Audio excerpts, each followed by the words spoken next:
Hello, and welcome to Leveraging Procedural Knowledge, from riding a bike to bare metal automation. First, real quick, I would love to hear who here knows what procedural knowledge is. Just raise your hand. I'm just kidding. Sorry we can't be as interactive, but I am available online to take questions while this talk is playing. Today we're going to learn about procedural knowledge as well as declarative knowledge. We're going to learn about learning really quick. And then we're also going to learn about approaching a new technology, and that can be a language, it can be bare metal automation, it can be riding a bike, it can be anything where you are playing with something you are completely unfamiliar with. As long as you have gotten sticky before with something new, you can do it again. It's just a matter of codifying and defining that process. Here we go. So first of all, I am not a teacher. I have not been on Zoom these past few weeks with hundreds of students, and therefore you would think I am completely unqualified, but I am a lifelong learner. I've been curious my whole life. If I find something new, I want to take it apart, put it back together, figure out how it works, often with parts left over, but hopefully it works again. And I hope that you're a lifelong learner too. I also happen to be a community manager at Packet, where I started just 2.5 weeks ago. And I thought, wow, I'm going to have to ingest all this new information. Why don't I write down my process and share it with other people, and maybe it'll help. Now, fun fact, I used to be a professional dancer. So if I dance a little bit during this, sorry, not sorry. But hopefully I will help you today to learn about ingesting new technologies and maybe inspire you to dance a bit with your knowledge. So who are you? Maybe you're students, and that would be awesome, but definitely you're curious. You might be someone who was asked to explore new technology or asked to solve a problem wherein you're going to have to explore several new technologies. This can be programming languages, it can be infrastructure, it can be any time when you're asked to explore, but it can also be that you're independently wanting to figure out open broadcasting software or any other new thing. This is for you. Now, also fun fact, if you know everything, this is not your talk. And that's okay, because there will be tons of other talks that are great. So getting back to that question, what is procedural knowledge? It's best to look at procedural knowledge versus declarative knowledge. Declarative knowledge is J is the 10th letter of the Romanized alphabet. Amsterdam is the capital of the Netherlands. These are facts. That's declarative knowledge. Procedural knowledge is how you ride your bike. And the thing is that you may have ridden your bike so much that you can do it without thinking. There's a procedure to it that you used to have to think about. You used to have to think about balance and motion and pedals and brakes and all that stuff. And in that case, when you were first learning, it was declarative knowledge, but it became procedural knowledge over time. Effectively, what we're doing, we have worked with certain technologies for years and years and years, with certain projects for years and years, with certain languages. And we want to take that curiousness that we first had when we were first inhaling that language or technology, and we want to apply it to future technologies. I've created a process, but first I want to make sure we're on the same page, make sure that we know how to learn, which can be a struggle. And as I said, I'm not a teacher, so I'm qualifier. This is not necessarily going to apply to every learning challenge and whatnot, but these are the 4 general parts to make learning more efficient. This talk is divided into two sections. We're going to learn to learn, and we're going to trust the process. The process is something that I have developed, and I would love your input. Maybe not right this second during the talk, but I would love your input as to whether or not it resonates with you, whether or not you, no, it won't work because I don't like to read or whatnot. I want to hear that. So please reach out to me on chat right now during stackconf or on Twitter at Rain Leander. First, though, I want to very quickly go over learning to learn. This is based on that ability to pursue and persist in learning, to organize your own learning through effective time management and information, both individually and in groups, so collaboratively and on your own. And this is an important skill that you need to have, especially in the technology industry, especially as things keep changing and we need to keep adapting with it. Learning to Learn is based on a book called The Mind for Numbers by Barbara Oakley. I highly recommend it. This woman thought that she could not learn science and math. She effectively did very poorly in school and then ended up getting a PhD later when she figured out how to codify and make her brain more efficient. It effectively comes down to 4 parts: focus and diffuse thinking, which we'll go to in a sec. Taking a break. Is it time for a break, right? No. Okay. Practicing so that information goes from being declarative to procedural. And then you need to know yourself. You need to know whether or not you can study for longer periods or if you need shorter periods with longer breaks, etc., etc. And that I can't help you with that, but we can talk about it. Okay, first, focus versus diffuse thinking. Okay, so focus. Focus is that moment cognitive scientists call task-oriented. It's when you are very much studying whatnot. It's that moment of ingesting the actual information. And then diffuse thinking is when your brain isn't really thinking about anything in particular, but in the background, it's connecting different ideas in ways that you wouldn't consciously put together. It's important to have a conscious handle over how you do enter diffuse thinking versus focus thinking.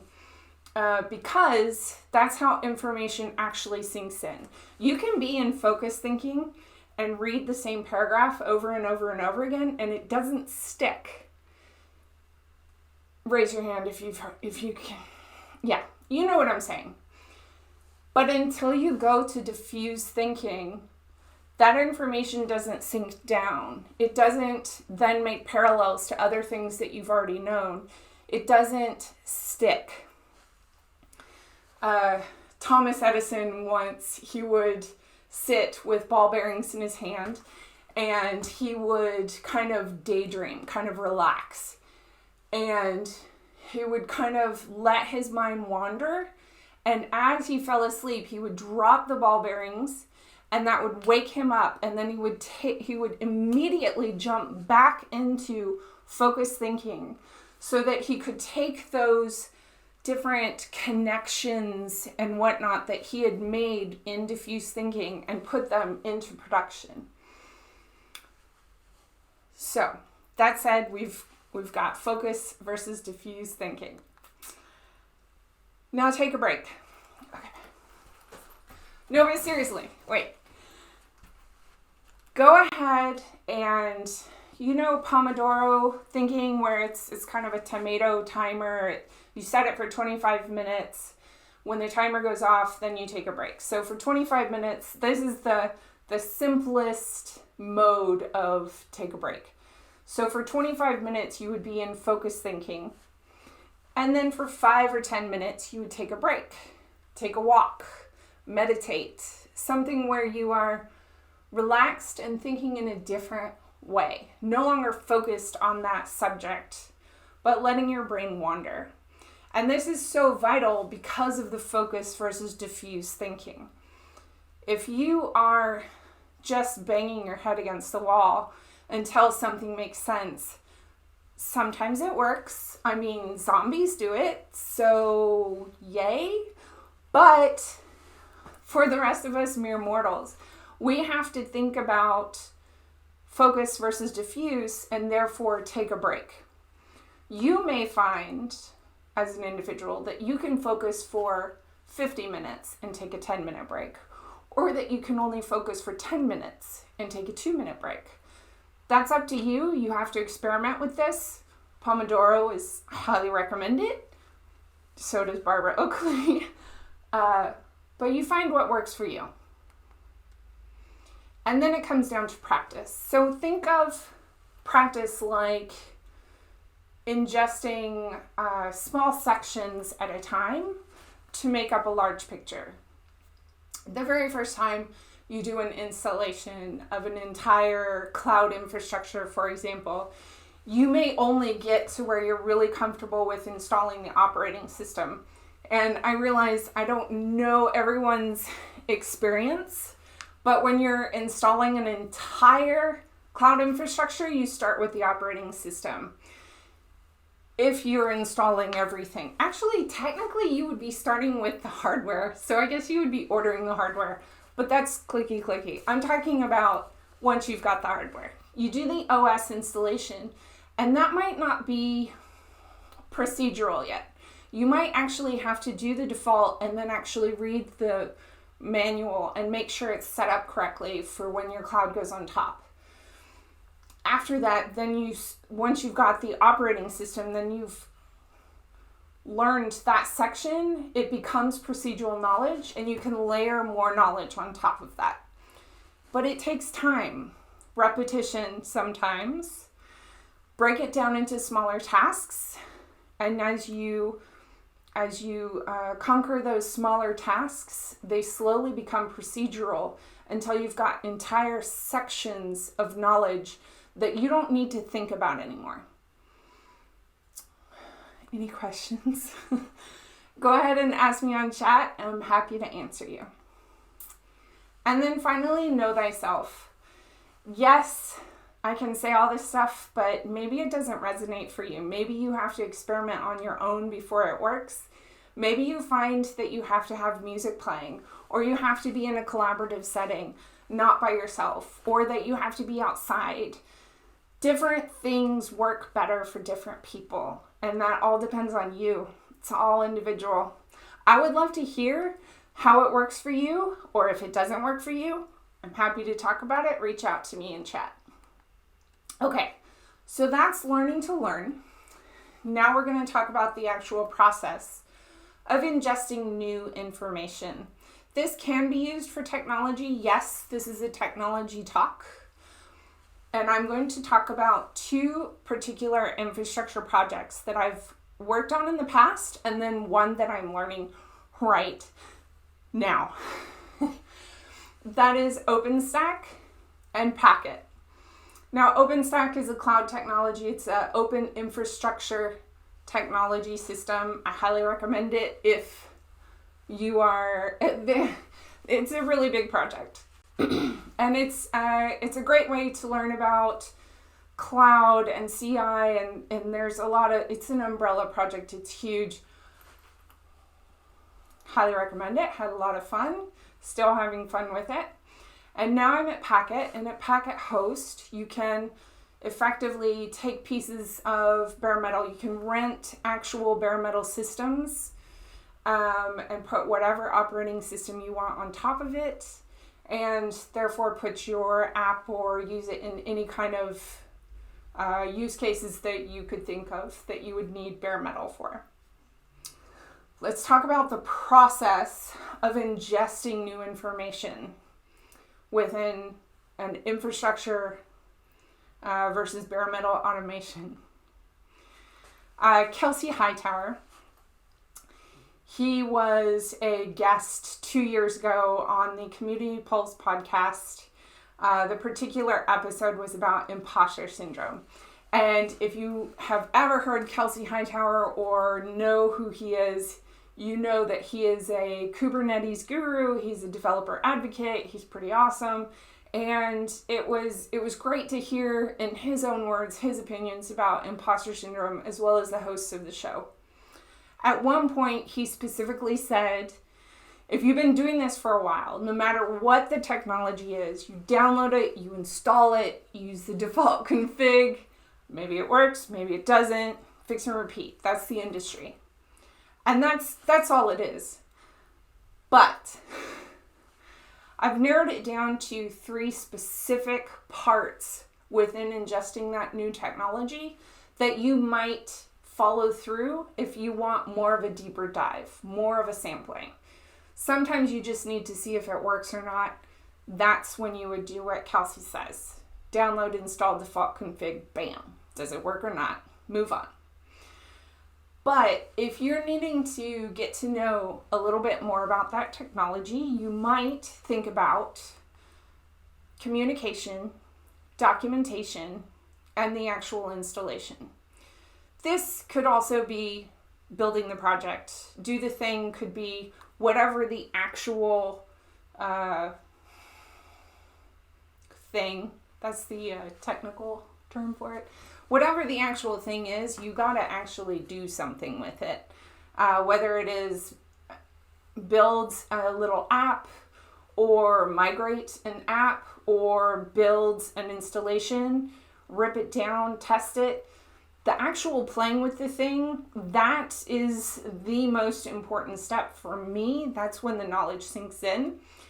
But you need to have communication and documentation to back that up for that information. If it breaks, I need to know how to ask. If there's a manual, I need to read it. So let's talk about communication from a broader scale. Communication is how you get feedback to, how do you dynamically chat with maintainers and other users? How do you, is there a forum? How do you get support? This could be any kind of knowledge sharing as opposed to documentation, which tends to be just one way. So it's anytime there can be a back and forth between 2 entities. For example, with OpenStack, you have mailing lists, which are available at lists.openstack.org. There are forums for ask.openstack.org. Dynamic chat is handled on IRC. There are tons of channels, but most of them are on OpenStack, on Freenode, #OpenStack. You would file bugs on either Launchpad or Storyboard, and there are many mentorship programs and getting started programs specifically to help someone when they're first coming to the OpenStack project. And then with Packet, most of these communications are done on Slack. So all of your mailing list forums and dynamic chat is handled on packetcommunity.slack.com. If you go to slack.packet.com, you can sign up for an invitation, and then you can use Slack to do all of your dynamic filing bugs, all of it. Sorry, not filing bugs, asking questions and what you would normally use a mailing list for. And then just recently we started accepting bugs from the community via GitHub. While there is a mentorship program, it is very relaxed. And if you are looking to get started, definitely go to the Slack channel and we'll help you out there. I am Rain Leander on the Slack channel, and I would love to help you out, but we have lots of people on there ready to help. So then documentation is not just white pages or technical documents. This is your getting started guide. This is just blogs. This is even videos. This is technically a documentation, a form of documentation, because it's a resource. And unless you're there for the chat during stackconf, there's no way for me to actually interact with you. So it's a form of documentation. And these are all resources to help you get going within technology that are really important. So within Packet, actually this slide is wrong. Within OpenStack, to get started, it's openstack.org/software/start. The docs are under docs.openstack.org. And the blog is openstack.org/blog. I would also highly recommend checking out Super User. That is another blog for OpenStack, and it has a lot of use cases and individual process on it. It's very easy to Google OpenStack things. You can either do site:/openstack.org, and then whatever you want to ask, or because OpenStack is such a distinct word, you can do OpenStack in whatever word. Within Packet, however, Googling is not as easy. But first, getting started is under packet.com/developers. The docs are under resources, and there is a blog. All three of these have use cases. And while it's a little bit chaotic, this is something that the developer relations team is working on to organize and make it a little bit easier to get going. If you have any feedback you want to give us about our documentation, please reach out to me on Twitter or join the Slack channel. Now, I specifically put that Google is not as easy for Packet because Packet is a very generic term that could refer to several other technologies and aspects of the internet. So what I recommend if you need to Google something about Packet specifically, definitely use the site:/packet.com space whatever question you have, or come onto the Slack channel and ask us there. Okay, and then for the fun part, at least for me, I love doing the thing. It comes down to working with my hands. I'm kind of a kinesthetic learner myself. By the way, those learning styles, those are not exactly scientifically proven. As a matter of fact, opposite. If someone has always told you that you're a kinesthetic learner, therefore you must do, not necessarily true.